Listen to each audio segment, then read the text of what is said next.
ನಮಸ್ಕಾರ ಪ್ರೀತಿಯ ಮಿತ್ರ ವೀಕ್ಷಕರೇ, ಇವತ್ತು ನಮ್ಮ ಹುಣಸೂರಿನ ಮರಾಠ ಗೋಂದಲಿ ಸಮಾಜದ ಯುವ ಮುಖಂಡರು, ಭಾರತೀಯ ಜನತಾ ಪಕ್ಷದ ಉಪಾಧ್ಯಕ್ಷರು ಆದಂತಹ ಶ್ರೀಯುತ ರಾಕೇಶ್ ಅವರ 34ನೇ ಹುಟ್ಟುಹಬ್ಬ.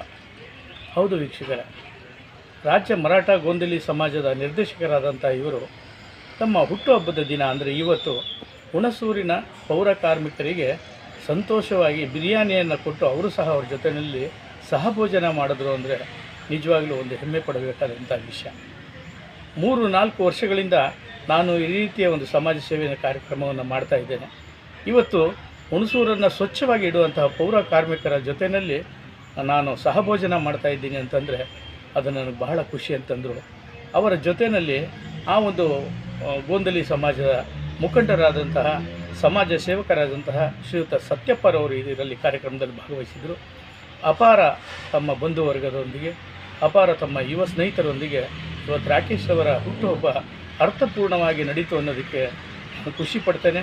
ಹಾಗೆಯೇ ನಮ್ಮ ಮಿತ್ರ ವಾಹಿನಿಯಿಂದ ಅವರಿಗೆ ಶುಭಾಶಯಗಳನ್ನು ಹೇಳ್ತಾ, ಈ ರೀತಿಯ ಸಮಾಜ ಸೇವೆಯಲ್ಲಿ ತೊಡಗಿರುವಂಥ ಬಹಳಷ್ಟು ಯುವ ಮುಖಂಡರು ನಮಗೆ ದೂರವಾಣಿ ಕರೆಯನ್ನು ಮಾಡಿ ತಮ್ಮ ಹುಟ್ಟುಹಬ್ಬವನ್ನು ಈ ರೀತಿ ಒಂದು ಸಮಾಜ ಸೇವಾ ಭಾವದಿಂದ ಆಚರಿಸಿದ್ರೆ ನಾನು ನಿಮ್ಮ ಪ್ರೀತಿಯ ಲೋಕೇಶ್ ಬಾಬು ಆ ಒಂದು ಸ್ಥಳಕ್ಕೆ ಬಂದು ಅದನ್ನು ಚಿತ್ರೀಕರಣ ಮಾಡ್ತೇನೆ ಅಂತ ಹೇಳಿದೆ. ಬನ್ನಿ, ಈಗ ನಾವು ರಾಕೇಶ್ ಅವರು ಹುಟ್ಟುಹಬ್ಬ ಮಾಡಿಕೊಂಡಂತಹ ಆ ಒಂದು ಸಂದರ್ಭವನ್ನು ತಮಗೆ ತೋರಿಸ್ತಾ ಇದ್ದೀವಿ.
ನಮ್ಮ ರಾಕೇಶ್ ಅವರು 34ನೇ ವರ್ಷದ ಹುಟ್ಟುಹಬ್ಬದಲ್ಲಿ ಪೌರ ಕಾರ್ಮಿಕರಿಗೆ ಕರೆಸಿ ಒಂದು ಅವರು ಗುರುಸಿ ಪೌರ ಕಾರ್ಮಿಕರು ಒಂದು ಈ ಊರಿನ ಸ್ವಚ್ಛ ಸೇವೆ ಮಾಡೋರು.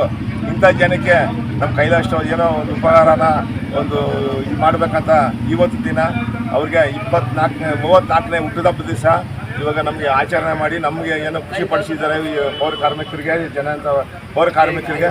ನಾವು ಅವ್ರ ಪರವಾಗಿ ಇವತ್ತು ಅವ್ರ ಹುಟ್ಟುಹಬ್ಬ 34 ವರ್ಷ ಏನು ನಡೀತಾ ಇದೆ, ಆ ದೇವರು ತುಂಬ ಆರೋಗ್ಯ ಕಟ್ಟಿ ಅವ್ರಿಗೆ ಆಶೀರ್ವಾದ ಕೊಟ್ಟು ಆರೋಗ್ಯ ಕೊಟ್ಟು ಎಲ್ಲ ಐಶ್ವರ್ಯ ಕೊಟ್ಟು ಚೆನ್ನಾಗಿರಲಿ ಅಂತ ನಮ್ಮ ಪೌರ ಕಾರ್ಮಿಕರು ಚೆನ್ನಾಗಿ ಪರವಾಗಿ ನಾವು ಈ ದಿನ ಅವ್ರಿಗೆ ನಾವು ಒಂದು ಸ್ವಾಗತವನ್ನು ಮಾಡ್ತೀವಿ. ಅದೇ ರೀತಿ ಸತ್ಯ ಸಾರ್ ಬಂದಿದ್ದಾರೆ, ಅವರು ಕೂಡ ನಮಗೆ ಆಗಿನಿಂದ ತುಂಬ ನಮ್ಮ ಪೌರ ಕಾರ್ಮಿಕರ ಅಭಿಮಾನ ಜಾಸ್ತಿ. ಎಲ್ಲದರಲ್ಲಿ ಯಾವುದೇ ಫಂಕ್ಷನ್ ಇರಲಿ ಏನೇ ಇರಲಿ ಬಂದು ನಮ್ಮ ಪರವಾಗಿ ಮಾತಾಡೋದಾಗಲಿ ಏನೇ ಮಾತಾಡೋದಾಗಲಿ ಆ ರೀತಿ ಮಾತಾಡ್ತಾರೆ. ಒಳ್ಳೆಯವರು ಅವರು ಕೂಡ. ಅವ್ರಿಗೂ ದೇವರು ಚೆನ್ನಾಗಿ ಏನು 26ನೇ ಇಸ್ವಿಲಿ ನಾವು ಕಾಲು ಮಡಗಿದ್ದೀವಿ, ಅವ್ರಿಗೆ ಆರೋಗ್ಯ ಕೊಟ್ಟು ಚೆನ್ನಾಗಿರಲಿ ಅಂತ ನಾವು ಹಾರೈಸ್ತೀವಿ. ಅದೇ ರೀತಿಲಿ ಬಂದಿರೋಂಥವ್ರಿಗೆಲ್ಲ ಅವರು ಏನು ರಾಕೇಶ್ ಅವರು ಅವರ ಅಭಿಮಾನಿಗಳು ಅವರು ಬಂದಿರೋಂಥ ಫ್ರೆಂಡ್ಶಿಪ್ಪು ಅವ್ರಿಗೆಲ್ಲರೂ ಕೂಡ ಈ ಸಂದರ್ಭದಲ್ಲಿ ನಾವು ಈ 2026ನೇ ಇದರಲ್ಲಿ ನಾವು ಸ್ವಾಗತವನ್ನು ಬಯಸ್ತಾ ಇದ್ದೀವಿ. ನಾನು ಮಾತಾಡೋದಕ್ಕೆ ಅವಕಾಶ ಕೊಟ್ಟಿದ್ದೀವಿ. ಒಂದು ವೇಳೆ ಯುವ ಮುಖಂಡರು, ನಗರ BJP ಉಪಾಧ್ಯಕ್ಷರು ಹಾಗೂ ರಾಜ್ಯ ನಿರ್ದೇಶಕರು ಆದಂಥ ಗೋಂದಲಿ ಸಮಾಜ ನಿರ್ದೇಶಕರು, ಆತ್ಮೀಯರು ಆದಂಥ ಸತ್ಯ ಫೌಂಡೇಶನ್ನಲ್ಲಿ ಸಕ್ರಿಯವಾಗಿ ಅವರು ಕೆಲಸ ಮಾಡ್ತಾಯಿದ್ದಾರೆ. ರಾಕೇಶ್ ರಾವ್ ಅವರ 34ನೇ ವರ್ಷದ ಹುಟ್ಟುಹಬ್ಬದ ಶುಭಾಶಯಗಳನ್ನು ಕೊಡ್ತಾ, ಮಿತ್ರರ ಮಿತ್ರ ಚಾನಲ್ನ ಲೋಕೇಶ್ ಬಾಬು ಅವ್ರಿಗೂ ಸಹ ಆಧಾರದ ಸ್ವಾಗತವನ್ನು ಹೇಳ್ತಾ, ಈ ಒಂದು ಸಂದರ್ಭದಲ್ಲಿ ಅವರು 34ನೇ ವರ್ಷದ ಹುಟ್ಟುಹಬ್ಬ ಆಚರಣೆ ಮಾಡಬೇಕು, ಯಾವ ರೀತಿ ಮಾಡಬೇಕು ಅಂತೇಳಿ ನನ್ನ ಹತ್ರ ಫೋನ್ ಮುಖಾಂತರ ಮಾತಾಡಿದಾಗ ನಾನು ಅವ್ರಿಗೆ ಒಂದೇ ಒಂದು ಮಾತು ಹೇಳಿದೆ. ಇವತ್ತು ದೇಶದಲ್ಲಿ ಯಾರು ನಿಜವಾಗ್ಲೂ ಹೀರೋಗಳು ನಿಜವಾದ ಕರ್ತೃಗಳು ಯಾರೋ ಇದ್ದರೆ ಅದು ಪೌರ ಕಾರ್ಮಿಕ ಬಂಧುಗಳು. ನಾವು ಅವ್ರಿಗೆ ಎಷ್ಟು ಸೇವೆ ಮಾಡಿದ್ರೂ ಅದು ಮಿಗಿಲಾದಷ್ಟು ಇದೇ ಇಲ್ಲ, ಅದಕ್ಕೆ ಬೆಲೆನೇ ಇಲ್ಲ. ಹಾಗಾಗಿ ಕಾರ್ಮಿಕ ಬಂಧುಗಳಿಗೆ ಮಧ್ಯಾಹ್ನದ ಒಂದು ಊಟದ ವ್ಯವಸ್ಥೆಯನ್ನು ಮಾಡಬೇಕು ಅಂತೇಳಿ ಕೇಳ್ಕೊಂಡಾಗ ಅವರು ಇವತ್ತು ಬಿರಿಯಾನಿ, ಚಿಕನ್ ಬಿರಿಯಾನಿ ಸಹ ಮಾಡಿಸೋ ಮೂಲಕ ಕಾರ್ಮಿಕರ ಬಂಧುಗಳು ಬೆಳಿಗ್ಗೆ ಎದ್ದು 5 ಗಂಟೆ ರಾತ್ರಿಗೆ ಎದ್ದು ಇಡೀ ನಗರವನ್ನು ಸ್ವಚ್ಛತೆ ಮಾಡೋ ಮೂಲಕ ಸ್ವಚ್ಛವನ್ನು ಮಾಡ್ತಾಯಿದ್ದಾರೆ. ಇವತ್ತು ನಾನು ರಾಜ್ಯ ಸರ್ಕಾರ ಇರ್ಬೋದು, ಕೇಂದ್ರ ಸರ್ಕಾರ ಇರ್ಬೋದು, ಮನವಿ ಮಾಡೋದೇನೆಂದರೆ ಪೌರ ಕಾರ್ಮಿಕರ ಬಂಧುಗಳಿಗೆ ಏನೇನು ಸವಲತ್ತು ಕೊಡಬೇಕು ಸರ್ಕಾರದಿಂದ ಅದನ್ನ ಕಾನೂನು ರೀತಿಯಲ್ಲಿ ಒದಗಿಸ್ಕೊಡ್ಬೇಕು. ಇವತ್ತು IAS ಅಧಿಕಾರಿಗಳಿರ್ಬೋದು, ಕ್ಲಾಸ್ 1 ಆಫೀಸರ್ಗಳಿರ್ಬೋದು, ಅವ್ರಿಗೆ ಪ್ರತಿ 6 ತಿಂಗಳಿಗೆ 3 ತಿಂಗಳಿಗೊಂದ್ಸಲ ಸಂಬಳ ಏರಿಸ್ತಾ ಹೋಗ್ತಾ ಇರ್ತಾರೆ ಸರ್ಕಾರಗಳು. ಆದರೆ ನಮ್ಮ ಪೌರ ಕಾರ್ಮಿಕ ಬಂಧುಗಳಿಗೆ ಸಿಗಬೇಕಾದ ಸವಲತ್ತು ಇರ್ಬೋದು, ಅವ್ರಿಗೆ ಸರಿಯಾದ ರೀತಿಯ ವೇತನ ಇರ್ಬೋದು. ಮತ್ತು ಅವ್ರು ವಾಸ ಮಾಡಲಿಕ್ಕೆ ಇವತ್ತು ಹುಣಸೂರು ನಗರದಲ್ಲಿ ಪೌರ ಕಾರ್ಮಿಕರ ಕಾಲೋನಿ ಇದೆ. ಅಲ್ಲಿ ಒಂದೊಂದು ಮನೆಯಲ್ಲಿ 3 ಮನೆ 4 ಮನೆಗಳಿದೆ, 4 ಕುಟುಂಬಗಳಿದೆ ಒಂದೇ ಮನೆಯಲ್ಲಿ. ಅಂಥವ್ರಿಗೆ ಒಳ್ಳೆ ಕಡೆ ಒಂದು ನಿವೇಶನ ಮಾಡಿ ಅವ್ರಿಗೆ ಸುಸಜ್ಜಿತವಾದ ಒಂದು ಕಟ್ಟಡ ಕಟ್ಟಿ ಅವರು ನೆಮ್ಮದಿಯಾಗಿರ್ಬೇಕು. ಅವ್ರ ಮಕ್ಕಳು ವಿದ್ಯಾವಂತರಾಗಬೇಕು, ಡಾಕ್ಟರ್ ಆಗಬೇಕು, ಇಂಜಿನಿಯರ್ ಆಗಬೇಕು. ಹಾಗಾಗಿ ಸರ್ಕಾರ ಮತ್ತು ಇವತ್ತು ಹುಣಸೂರು ನಗರಸಭೆಯಲ್ಲಿ 3 ಬಾರಿ ಪ್ರಶಸ್ತಿಯನ್ನು ತಂದುಕೊಟ್ಟಂಥ ಯಾರು ನಮ್ಮ ಹೀರೋಗಳಿದ್ದರೆ ಅದು ಪೌರ ಕಾರ್ಮಿಕ ಹೀರೋಗಳು. ನಿಜವಾದ ಪೌರ ಕಾರ್ಮಿಕರಿಗೆ ಗೌರವ ಸಲ್ಲಿಸಬೇಕಾದಂಥ ಕೆಲಸ ನಮ್ಮ ತಾಲೂಕಿನ ಶಾಸಕರಿರ್ಬೋದು, ಸಂಸದರಿರ್ಬೋದು, ನಗರಸಭಾ ಆಯುಕ್ತರಿರ್ಬೋದು, ಯಾರೇ ಅಧಿಕಾರಿಗಳಿರ್ಬೋದು, ಅವ್ರಿಗೆ ಗೌರವಯುತವಾಗಿ ನಡ್ಕೋಬೇಕು. ಅವ್ರ ಜೊತೆಗೆ ಅವರನ್ನು ಯಾವುದೇ ರೀತಿಯಲ್ಲಿ ಕೀಳು ಭಾಷೆಯಿಂದ ಕರೆಯೋದು ಇನ್ನೊಂದು ಆಗೋದಾದರೆ ನಾವು ಅವರ ವಿರುದ್ಧವಾಗಿ ಉಗ್ರವಾದ ಹೋರಾಟವನ್ನು ಮಾಡಬೇಕಾಗ್ತದೆ. ಅವ್ರನ್ನ ದೇವ್ರ ಸಮಾನ ನೋಡಬೇಕು. ಯಾಕೆಂದರೆ ಅವರು ಆರೋಗ್ಯವಾಗಿ ಶುಚಿತ್ವವಾಗಿ ಇಡಲಿಲ್ಲ ಅಂದರೆ ನಾವು ಇವತ್ತು ಆರೋಗ್ಯವಂತರಾಗಲಿ ಸಾಧ್ಯನೇ ಇಲ್ಲ. ಇವತ್ತು ಹಲವಾರು ಕಾಯಿಲೆಗಳಿಂದ ಕೋವಿಡ್ ಇರ್ಬೋದು. ಕೋವಿಡ್ ಸಂದರ್ಭದಲ್ಲಿ ಇವರು ಎಷ್ಟು ಕೆಲಸ ಮಾಡಿದ್ರು ಅಂತ ಹೇಳೋಕ್ಕೆ ಅಸಾಧ್ಯ ಅದು. ಇವತ್ತು ತುಂಬ ಜನ ಹೊರಗಡೆ ಬರ್ತಾರಂಥ ಸಂದರ್ಭದಲ್ಲಿ ಪೌರ ಕಾರ್ಮಿಕರ ಬಂಧುಗಳು ಅವ್ರಿಗೆ ಯಾವುದೇ ಜೀವಕ್ಕೆ ಹಂಗನ್ನು ತೊರೆದು ಬಂದು ಇಲ್ಲಿ ಕಸ ಮತ್ತು ಇನ್ನೊಂದಿರ್ಬೋದು ಎಲ್ಲ ಸ್ವಚ್ಛತೆ ಮಾಡಿ ನಮ್ಮ ಆರೋಗ್ಯವನ್ನು ಕಾಪಾಡೋದು. ಅಂದರೆ ನಾವು ಹುಣಸೂರು ನಗರದ ಇವತ್ತು 1 ಲಕ್ಷಕ್ಕೂ ಹೆಚ್ಚು ಜನ ವಾಸ ಮಾಡ್ತಿದ್ದಾರೆ ಹುಣಸೂರು ನಗರದಲ್ಲಿ. ಅವರೆಲ್ಲ ಮನೆಗೆ ಹೋಗಿ ಅವರು ಒಣ ಕಸ ಇರ್ಬೋದು, ಹಸಿ ಕಸ ಇರ್ಬೋದು, ಇನ್ನೊಂದು ಯಾವುದೇ ಇದನ್ನು ಗುಡಿಸಿ ಅವ್ರನ್ನ ಸ್ವಚ್ಛತೆಯನ್ನು ಮಾಡೋ ಮೂಲಕ ಶುಚಿತ್ವವನ್ನು ಮಾಡಿದ್ದಾರೆ. ಆ ಬಂಧುಗಳಿಗೆ ಇವತ್ತು ಒಂದು ಒಳ್ಳೆಯ ಕೆಲಸವನ್ನು ನಾವು ಮಾಡೋಣ, ನಮ್ಮ ಕೈಲಾದದ್ದು ಅಂತೇಳಿ ಒಂದು ಊಟವನ್ನು ಕೊಡಿಸ್ಬೇಕು ಅಂತ ಹೇಳಿದಾಗ ರಾಕೇಶ್ ಅವರು ಒಪ್ಕೊಂಡಿದ್ದಾರೆ. ರಾಕೇಶ್ ಅವ್ರದ್ದು ರಾಜಕೀಯ ಭವಿಷ್ಯ ಆಗಿರ್ಬೋದು 2026ರಲ್ಲಿ ಅವರು ಉಜ್ವಲವಾಗಿ ಆಗಬೇಕು, ಬೆಳಿಬೇಕು ಅಂತ ಹೇಳ್ತಾ ಅವ್ರಿಗೆ ಆಯುಸ್ಸು, ಆರೋಗ್ಯ ಮತ್ತು ಅವ್ರ ಕುಟುಂಬದವ್ರಿಗೆ, ಆ ಮಕ್ಕಳಿಗೆ ಎಲ್ರಿಗೂ, ತಂದೆ ತಾಯಂದ್ರಿಗೆ ಎಲ್ರಿಗೂ ಕೊಡಲಿ. ಮತ್ತು ಎಲ್ಲ ಅವರ ಸಹಪಾಠಿಗಳು, ಬಂಧುಗಳು ಎಲ್ಲ ಬಂದಿದ್ದಾರೆ. ಅವರೆಲ್ರಿಗೂ ನಾನು ತಿಳಿಸ್ತಾ ಮುರುಗೇಶ್ವರು, ಮಹಾದೇವನವರು, ನಮ್ಮ ಎಲ್ಲ ಸ್ನೇಹಿತರು ನೆನ್ನೆ ಫೋನ್ ಮಾಡಿ ಹೇಳಿದೆ, ನಮ್ಮ ಪೌರ ಕಾರ್ಮಿಕ ಬಂಧುಗಳಿಗೆ ನಾವು ಕೆಲಸ ಮಾಡಾದ್ಮೇಲೆ ಬನ್ನಿ ಇಲ್ಲಿಗೆ ಒಂದು ಉಪಹಾರ ಮಾಡೋಣ, ನಿಮ್ಮ ಜೊತೆ ನಾವು ಎಲ್ಲ ಇರ್ತೀವಿ ಅಂತ ಹೇಳಿದಾಗ ತುಂಬ ಖುಷಿಯಿಂದ ಎಲ್ಲರೂ ಬಂದಿದ್ದಾರೆ.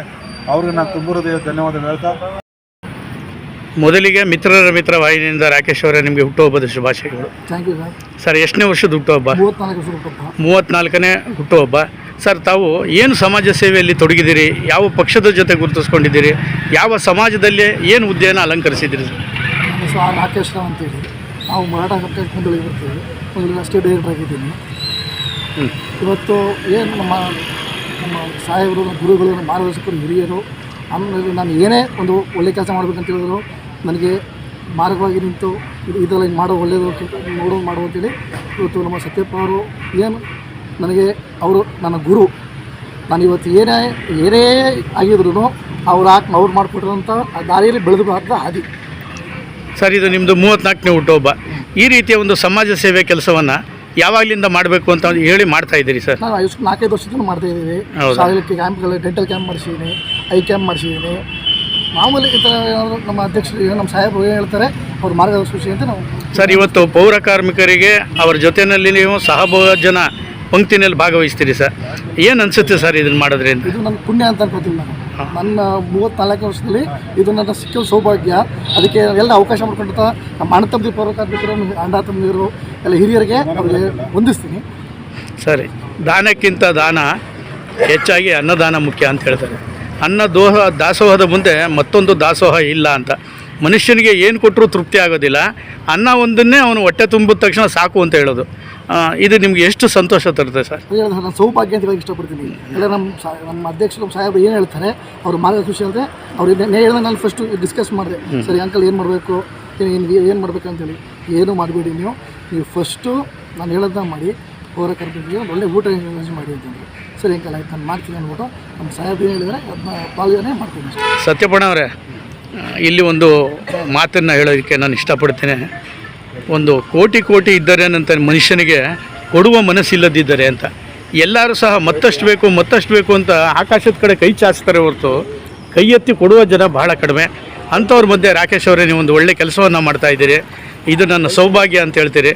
ನಿಮಗೆ ನಮ್ಮ ಮಿತ್ರ ವಾಹಿನಿಯಿಂದ ಮತ್ತು ಪೌರ ಕಾರ್ಮಿಕರ ಪರವಾಗಿ ನಿಮಗೆ ಅನಂತ ಧನ್ಯವಾದಗಳನ್ನು ಹೇಳ್ತಾ ಇದ್ದೀನಿ. ಕೊನೆಯದಾಗಿ ಈ ಒಂದು ಕಾರ್ಯಕ್ರಮದ ಬಗ್ಗೆ ಎರಡೇ ಮಾತಿನಲ್ಲಿ ಹೇಳೋದಾದರೆ ರಾಕೇಶ್ ಅವರೇ? ಎರಡೇ ಮಾತುಗಳು ಹೇಳೋದಾದರೆ, ಇವತ್ತು ನಾನು ಏನು ನಿಮ್ಮ ಜೊತೆಲೆಲ್ಲ ಭಾಗವಹಿಸಿದ್ದೀನಿ. ಯಾರು ನಮಗೆಲ್ಲ ನಿಮ್ಮ ಸಹಕಾರಿಗೆ ನಾನು ಯಾವತ್ತೂ ಚಿರಋಣಿ. ಧನ್ಯವಾದಗಳು ಸರ್.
ಹೆಚ್ಚಿನ ವಿಡಿಯೋಗಳಿಗಾಗಿ ಮಿತ್ರರ ಮಿತ್ರ ಚಾನೆಲ್ ಅನ್ನು ಸಬ್ಸ್ಕ್ರೈಬ್ ಮಾಡಿ, ಬೆಲ್ ಐಕಾನ್ ಒತ್ತಿ.